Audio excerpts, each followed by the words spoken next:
Nesse vídeo eu vou falar 9 macetes para qualquer pessoa, qualquer nível, aumentar bem sua nota de redação até o dia da prova. E só dica bem prática que exige pouco esforço e tem ótimos resultados. Então vamos direto para os macetes. Macete número 1. Estude a cartilha de redação do INEP. Saiu a cartilha de 2024 há menos de um mês e aquela cartilha é muito bem feita. É melhor que quase todos os cursos de redação por aí. E mais que isso, ela é a origem do que é ensinado nesses cursos, porque ela é feita pelo INEP e ela diz exatamente o que é avaliado em cada dimensão da redação e te explica como gabaritar cada dimensão da redação. E fora isso, você ainda vai ter dentro da própria cartilha vários exemplos de redação nota 1000, comentadas pelos corretores de redação para você saber exatamente o que você tem que fazer para cada dimensão que é solicitado na redação do Enem. Então assim, você não tem nenhuma desculpa sensata para não estudar esse material. Eu vou deixar o link na descrição, você baixa do próprio site do INEP, pega esse material, lê ele com calma, estuda ele, você não vai gastar nenhuma hora e você vai sair outra pessoa no que se relaciona a conhecimento em relação à redação do Enem. E se terminando a leitura você ainda tiver muita dúvida em relação a como realizar cada uma das dimensões da redação, tem o meu vídeo de redação nota 1000 que eu explico cada uma das dimensões, dando alguns exemplos para ficar um pouco mais claro. Então beleza, esse foi o primeiro macete mais importante. Vamos para o segundo macete.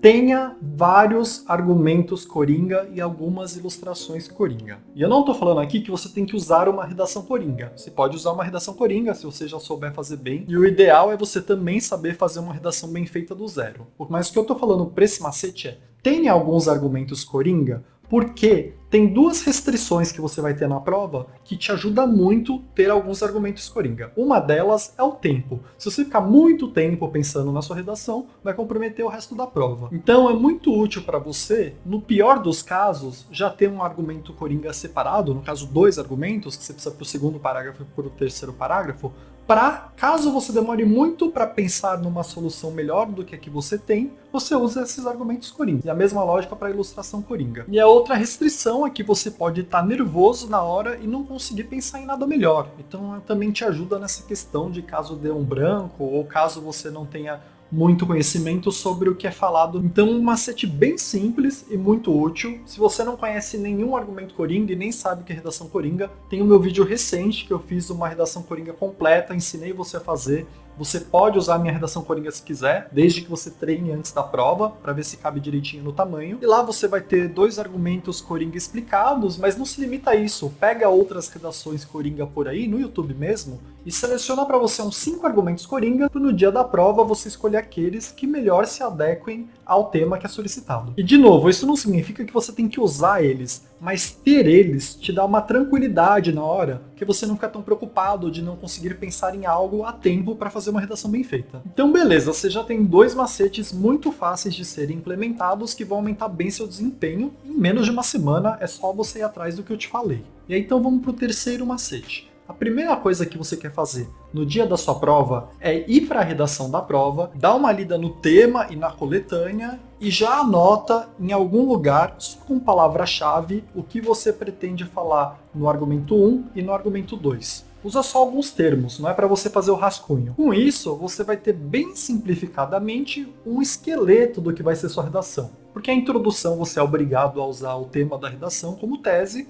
No argumento 1 você já vai ter alguma palavra-chave para te lembrar, no argumento 2 também, e basicamente vai ficar faltando a proposta. E é bem simples, é só um esqueleto para te dar uma tranquilidade no resto da prova. Se você é uma pessoa que já é bem segura com a redação, ou até usa uma redação coringa, eu recomendo que você já faça de cara a redação para ficar livre, porque isso vai afetar seu desempenho em linguagens e humanas, porque você não vai precisar ficar preocupado o tempo todo de ter que voltar na redação e terminar ela. Agora, se você tiver muitas dúvidas ou tiver mais inseguro em relação à redação, só de ter esse esqueleto, conforme você vai lendo algumas questões de linguagens e de humanas, você vai tendo ideias do que você pode escrever. Então você pode começar com esse esqueleto de cara, fazer algumas questõezinhas, voltar para o esqueleto e tentar fazer seu rascunho. Então esse terceiro macete é bem simples mesmo.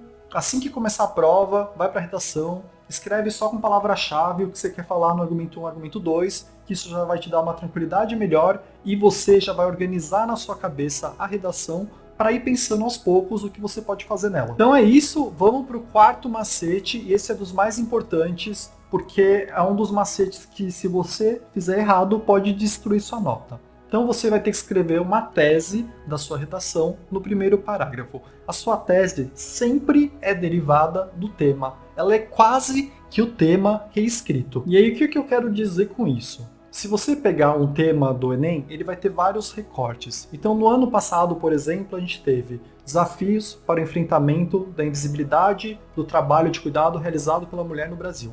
Não dá só para você falar de trabalho de cuidado. Não dá só para você falar de invisibilidade. Não dá para você falar no mundo em geral e não falar do Brasil. Você tem que seguir todos os recortes falados no tema. Então, quando você escrever sua tese, tem que ser basicamente o tema reescrito com todos os recortes utilizados. Porque você omitir algum dos termos pode fazer com que você tangencie o tema e isso desconta muito ponto na redação. E tem que estar, então, explícito lá. Invisibilidade, tem que estar explícito mulher, tem que estar explícito trabalho de cuidado, tem que estar explícito no Brasil. Então esse é o macete, não inventa moda, a sua tese tem que ser derivada do tema e tem que conter quase todos os termos utilizados lá, de preferência todos os termos. E se você tiver mais dúvidas sobre isso, dá para você ler na cartilha de redação do INEP e dá para você ver nos 2 vídeos meus que eu já recomendei também, falando um pouco mais sobre tese. Então vamos para o quinto macete e agora a gente vai começar a se preocupar um pouco mais com a argumentação, porque esse é meio que o núcleo da redação.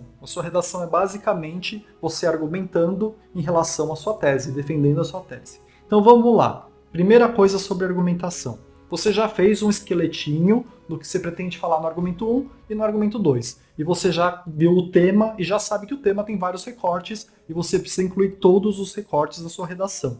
Agora que você já sabe isso, lê de novo o que você escreveu no seu esqueletinho e pensa direitinho se os argumentos que você usou ainda funcionam para o tema completo, para todos os recortes. Porque, por exemplo, nesse caso que a gente está usando da redação do ano passado, se o seu argumento é melhor para homens nos Estados Unidos, ele não é um bom argumento para trabalho de cuidado e invisibilidade para mulheres no Brasil. Então o argumento tem que contemplar o que é pedido no tema de forma geral, não só trabalho de cuidado, não só invisibilidade. Então esse macete é basicamente uma validação, uma checagem antes de você partir para o rascunho, se os seus argumentos são bons o suficiente. Então você teve um primeiro passo de escrever o que vai ser mais ou menos cada argumento, você tem um segundo passo antes do rascunho de só pensar de novo a respeito se o argumento é bom o suficiente. Se você é uma pessoa que tem vários argumentos coringa, é um pouco mais fácil, porque você pode selecionar um que está um pouco mais próximo do que é solicitado pelo tema. Então é isso, só toma cuidado para não estar sendo genérico demais e fugir um pouco do que é pedido no tema,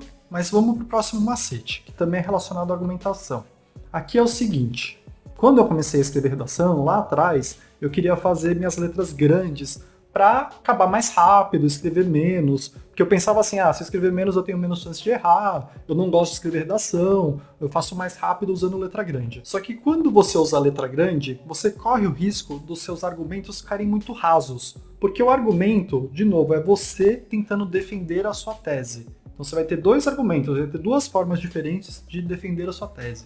Você precisa de algumas orações e algumas palavras para conseguir defender adequadamente aquilo que você está dizendo. Se você poupar palavras demais, vai faltar um raciocínio explicando por que aquilo que você está falando é correto. Então você precisa falar por um motivo mais lógico, isso é assim por tal motivo, e eventualmente dar exemplos da vida real para justificar aquilo. Então, conforme você vai escrevendo, fica um pouco maior a argumentação. E é importante que ela fique um pouquinho maior, porque você quer que faça sentido o seu argumento. Então, minha recomendação aqui é: não deixe sua redação extremamente enxuta. Você tem que argumentar adequadamente. Você até consegue poupar várias palavras na introdução, usando uma ilustração. A argumentação você tem que tomar muito cuidado para não faltar uma parte da lógica do que você está dizendo. Então reduza a sua letra e perde esse medo de ficar com uma redação grande. Você só pode usar 30 linhas, mas faz muita diferença no tanto que você vai escrever se você usar letras garrafais e usar uma letra bem pequenininha. Você consegue até dobrar a sua redação. Se você tem uma letra super grande, você simplesmente reduzir a letra. Claro que você tem que manter legível, então não dá para você reduzir demais. Mas fora isso, prefira uma letra menor, porque simplesmente dá para você argumentar melhor, dá para você explicar melhor o que você pensou, e isso também vai ser útil na proposta que já já a gente fala. Então vamos para o nosso sétimo macete. E aqui é bem simples. Tenta treinar uma redação por dia até uns 2 dias antes do Enem. Nos dias anteriores ao Enem você precisa descansar, então eu não me preocuparia com isso. Mas nos próximos 5 dias, 6 dias, tenta fazer uma redação por dia, porque isso vai te deixar mais rápido, vai fazer com que você organize melhor suas ideias, vai fazer com que você treine o tamanho da letra que você quer usar, e se você for usar uma redação coringa, você vai checar se a redação coringa cabe nas 30 linhas lá da redação. A minha redação coringa, por exemplo, é grande, você precisa reduzir bem a letra para caber. Então você precisa treinar antes de usar ela. Então não deixa de fazer isso, é algo muito simples, faz uma redação por dia, você vai ter menos erro no dia, você vai estar mais confiante no dia, você vai estar mais rápido no dia, compensa muito. Mas claro, no dia anterior ao Enem e 2 dias antes do Enem, aí é melhor que você descanse e não se estresse, porque chegar na prova descansado e menos nervoso é muito importante também para a sua nota. Então beleza, vamos para o nosso 8º macete, e esse também é super simples, você consegue fazer em 15 minutos. Uma das dimensões da redação é a coesão. Coesão, durante a redação, você faz de várias formas. Você pode usar sinônimo, você pode usar pronome, você pode usar conjunção. No geral, são usadas muitas conjunções para você fazer uma argumentação lógica. Então é legal você ter um repertório de conjunções e o que cada uma significa, para você poder variar na prova sem repetir elas, porque repetir desconta ponto e não fazer coesão desconta ponto. Então esse é um jeito muito fácil de não perder ponto no dia do Enem. Faz uma listinha de conjunções que você pretende usar, várias com o mesmo sentido e põe o sentido do lado, para você lembrar o que significa. Então é um macete bem simples. Dá uma estudada por 15 minutos em algumas conjunções, para você ter um repertório maior aí para usar no dia da prova. Então vamos para o último macete. Depois eu só vou falar uma coisa mais bônus, mas o último macete é em relação à proposta de intervenção, que seria seu último parágrafo da redação. O Enem, o INEP no caso, prefere uma proposta detalhada. Isso eles declaram, inclusive, na cartilha. Não dá para você escrever uma linha de proposta, você precisa explicar bem feito. Então, uma proposta boa tem pelo menos 4 componentes nela. Você precisa falar quem vai realizar essa sua proposta de intervenção, você vai precisar falar o que vai ser essa proposta de intervenção, para qual finalidade, ou seja, qual que é o objetivo dessa proposta e como ela será realizada. Então, pelo menos para ser uma proposta razoável, quem, o que, para que e como. Então, sei lá, você vai falar quem? Ministério Público. Para quê? Para resolver tal problema. O que vai ser feito? A proposta em si. Como será feito? Por meio de tal coisa. Então isso é importante para você chegar perto de gabaritar a dimensão da redação que vai avaliar a sua proposta de intervenção. E outra coisa que você precisa pensar é se ela está resolvendo os problemas que foram levantados na sua argumentação. Então, se em algum momento você falou que tem um problema X, você precisa falar na hora da sua proposta que está resolvendo o problema X, ou ser muito óbvio que aquela proposta resolve o problema X. Se você falou de problema X e problema Y nas suas argumentações, você precisa resolver o problema X e o problema Y na proposta de intervenção. Então é isso, você lê a cartilha que tudo que eu falei nesse vídeo vai ficar mais claro, e aí o que seria um pouco mais bônus aqui no final, não é um dos 9 macetes, é o seguinte: usar redação coringa pode ser ótimo, mas não é livre de risco. Eu fiz um vídeo no ano passado que eu falo sobre os riscos de se usar uma redação coringa e como resolver esses riscos para garantir que você vai bem na prova. Então eu vou deixar o vídeo aqui no final, depois você dá uma olhada nele, e vou deixar na descrição o meu vídeo de como tirar nota 1000 na redação Enem e a minha redação coringa também. Você dá uma checada que vai te ajudar muito. Então por hoje é isso, obrigado.